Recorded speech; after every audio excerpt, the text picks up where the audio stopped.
Have you ever reacted to somebody like Nathaniel did? Have you ever made an assumption about somebody based solely on the way a person looked or dressed or acted or behaved or maybe the car they drove or the way they speak? Or have you ever made an assumption on somebody based solely on where they're from? I grew up in Nevada. You're probably making assumptions about how I grew up already. I can see it on your face. Yep, he gambled it his whole life, right? But I grew up in Nevada, and I remember thinking when I was a kid that people in Texas, all they did was wear cowboy boots and cowboy hats, and they rode horses wherever they went, right? They didn't have cars. Maybe they had trucks. Nobody owned a car in Texas, right? But they would ride horses whenever they could and however they could, and everywhere they went to. They didn't have to go to the grocery store like we did. They went to the local market, right? But when I became a teenager, I became involved in country line dancing. Yep, I did. Yep. Nerd. Yeah, you paint it right there on the face. Nerd. Yeah. But I got really involved in country line dancing. This is like the early '90s and stuff like that. It was a big thing back then. And I would often dress like my perception of what Texans should dress like, right? You can start picturing this, right? This is becoming a really great sermon, isn't it?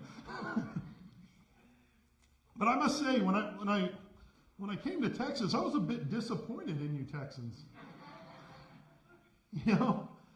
Y'all talked a little bit funny, but everything else about you dressed like everybody else.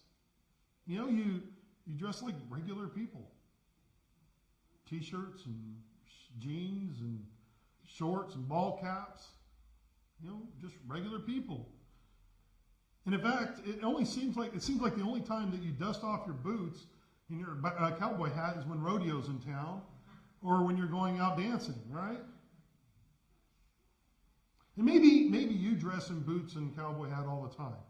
And if you do, that's exactly the point I'm making, is that we all have this perception of what people are supposed to look like, act like, speak like. We do that, don't we? Now, I've been here a little while, and people back home say that I talk a bit funny. I've adapted to the dialect and the culture of Southeast Texas, which is by far way different than people from, say, like Dallas, Fort Worth, right? They're like way different than us, right? See, I did it again. I just applied my perception to the people of Dallas, Fort Worth. When we think of different places in the world, we attribute certain characteristics to the people that live there, right? Regardless if it's true or not. Like, think about a person from England or a person from Germany or Australia or a person from China and Japan. I thought people in Japan, all they wore were dresses. But we get these misconceptions. In fact, I remember thinking when I was a kid that everybody in Australia rode kangaroos. Because that's what you do in Australia, right? You ride kangaroos. But we do that sometimes, don't we? In fact, if we're older and we see somebody that's younger than us, we assume that they're less experienced and have less ability, right? If we're younger and we see somebody older than us, we think that person's set in their ways and unable to change. We make these assumptions. And this is what Nathaniel did when he heard that Jesus was from Nazareth. He made an assumption that because Jesus was coming from this certain city, that this certain stereotype must be attached to him. That Jesus must identify with that certain characteristic of a person from Nazareth. We create labels for people that we don't even know. We attribute stereotypes to them without even giving them a chance. And when I say we, I mean we. All of us. Me included. This is a natural part of our psyche, a natural part where we create these stereotypes. And stereotypes are a means of us making a quick decision to keep us safe. Like, for instance, say you're a child, right? A little child. And you just came out of a theater downtown with your parents. And you happen to walk across this dark alley with this sinister figure looking down in this dark alley. And your name is Bruce Wayne, right? See, I knew you're like, yeah, he seems like totally, geek like me. Good job. I love it. Yeah, so that's a very bad Batman joke. But seriously, if you saw a dark figure in an unfamiliar, dimly lit alley, you would totally venture in there, wouldn't you? Yeah, Donnie would. We'll have a talk later, Donnie. but no, your mind creates a stereotype to prevent you from being harmed, right?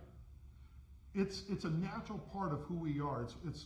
That's how we can make smart, quick decisions. But the problem is our mind sometimes extends this beyond what we would like it to, or what we should do. We place judgment on people before we meet them. So why are we so quick to judge? I'm going to call out on some characteristics of various people. And while I do, I want you to close your eyes and see if you can picture them in your mind. And don't just picture what they look like. Picture what they might think about and what they might say to you. So if you would close your eyes for a minute and hear these descriptions. A man, muscular, with a t-shirt that is way too small, clean shaven, wearing shorts. A woman wearing all black, with black lipstick and multiple piercings. A man sitting in a wheelchair, gray hair, and a blanket on his lap. A woman, skinny, with a tattoo of a hummingbird on her neck. A man, dirty, torn clothes, pushing a shopping cart. A woman, bald.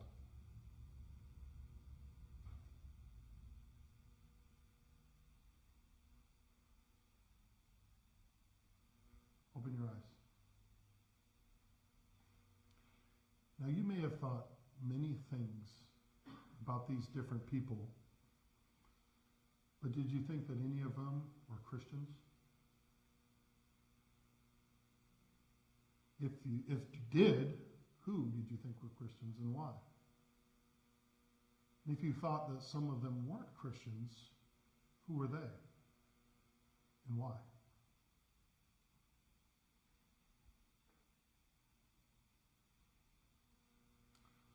Jaime Escalante was a math teacher that was born in La Paz, Bolivia in 1930.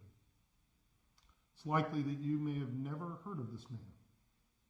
He taught high school math at Garfield High School in East Los Angeles, California between the years of 1974 and 1991. Garfield High was in a poverty-stricken, high-crime neighborhood with a high percentage of Latino population.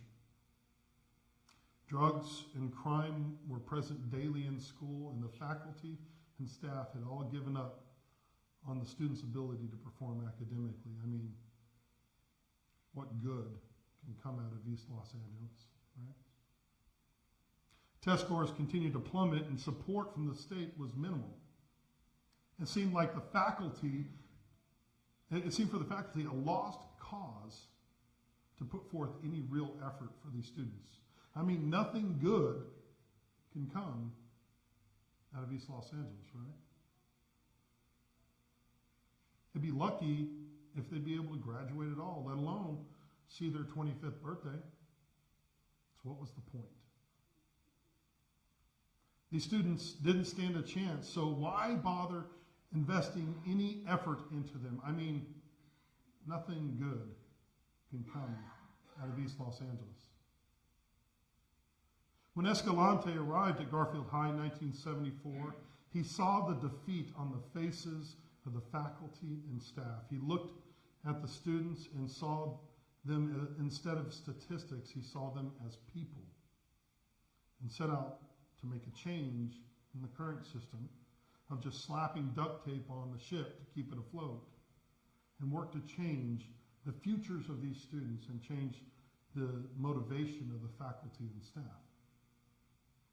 At first, these students didn't appreciate Escalante, and some ridiculed him in class openly, and others even threatened his life.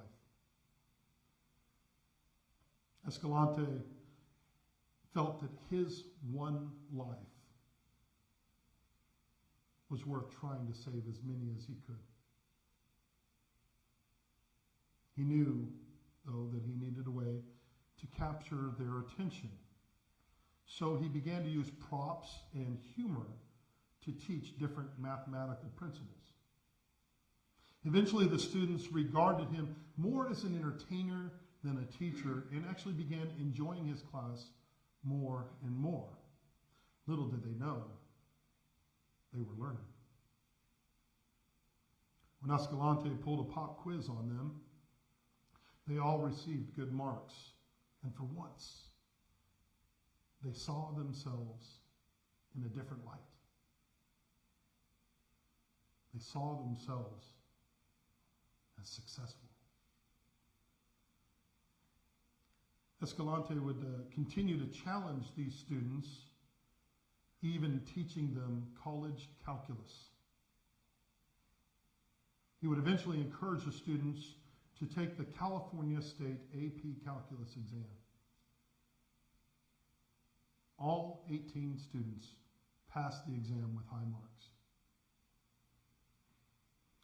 Now, when the state saw these scores and saw that they were scores from students that were from an inner city East Los Angeles high school that has a very low graduation rate, they began to question the validity of these test scores. I mean, after all, nothing good can come out of East Los Angeles, right?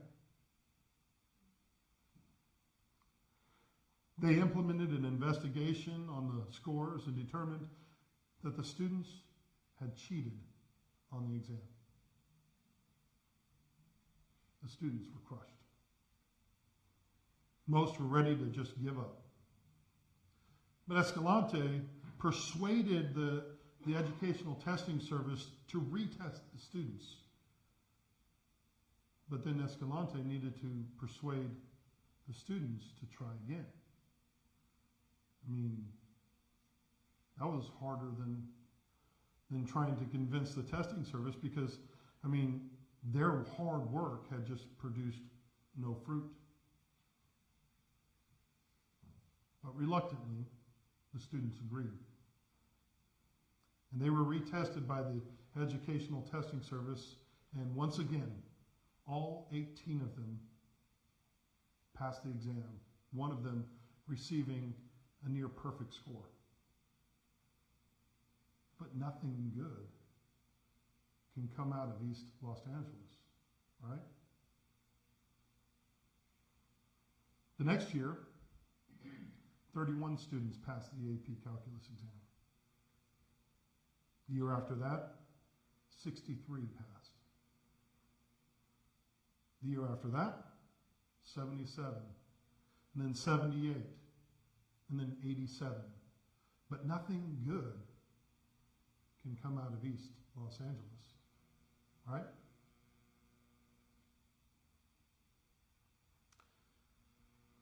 We live in a world that is hurting. That's a very true fact about our world today. We live in a world that is hurting. People in this world are hurting. And not just people that look like us or dress like us or act like us or behave like us. It is our duty as Christians to look beyond the outside and into the hearts of those. You know, maybe this week you'll see somebody that you would normally not talk to. Maybe smile at them. Ask them their name. Maybe tell them that you're praying for them. It's not hard to do. If you believe in Jesus Christ, if you have experienced the joy that that forgiveness brings, then you should want that for others. If you haven't experienced that joy yet, I invite you to ask Christ into your heart today. I invite you to ask our Lord to take your burdens from you and give you forgiveness. Because if we presume that our stereotypes about other people are correct, we miss the chance to share that love with them.